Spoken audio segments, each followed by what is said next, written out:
Hey teachers! Today we have 6 tips for you about material design and development. Let's get into them.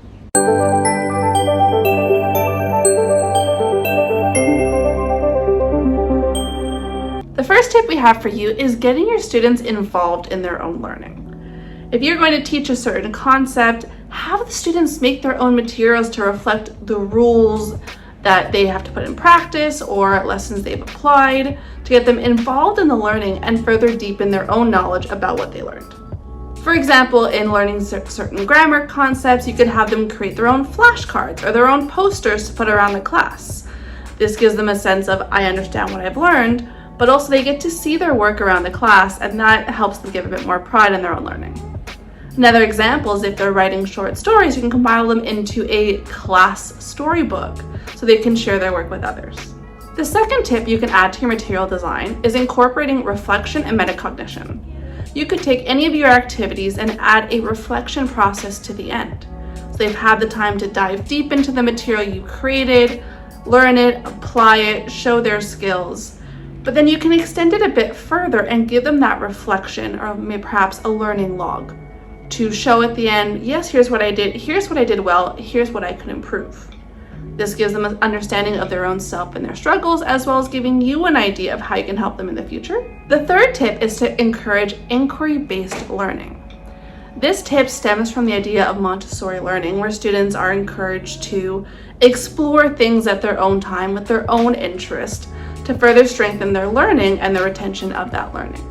Giving them this independence allows them to explore these concepts naturally with their own motivation and genuinely that they're more likely to retain it at the end. For example, instead of giving students a list of words they're supposed to know and their definition and their use, give them a dictionary and let them get into it.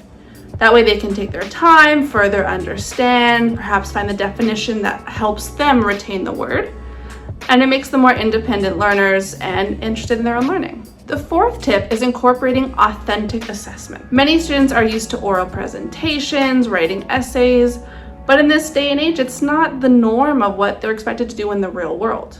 Showing them activities and material that they can use or reuse in their future, in their life, helps them retain it more and see the value in it. For example, instead of doing an essay, they could do a video essay. They could do a vlog or a YouTube video. Not only is this more authentic in how it would be used outside the classroom, but it's also more engaging for them and their peers. The fifth tip is incorporating real-world concepts. By incorporating their learning to real scenarios or situations they'll encounter outside the classroom, it makes it more exciting and more meaningful, which means they're more likely to retain it because they see its use for outside the classroom. For example, when teaching grammar and perhaps the present continuous, have them tell stories about their plans for the weekend. This is something they'll retain that they know they'll use often and something that they can relate to and they get excited about. So if they're excited about sharing their life with these grammar concepts, it's much more engaging for the students. The sixth and final tip is creating a sense of agency.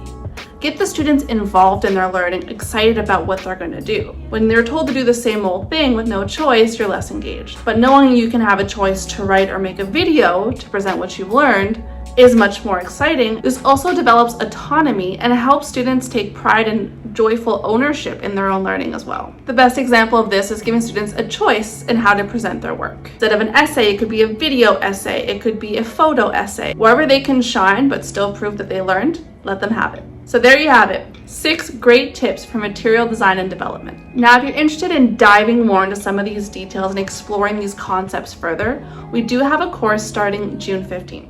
The first step to getting into this course is emailing us your CV. Once we get your CV, we'll go over it, see if you're the candidate we're looking for, and get back to you for an interview. If the interview goes well, you'll be joining our course shortly. We also have a free training session on material design and development happening May 31st. And if you want to join that one, click the link in the first comment below.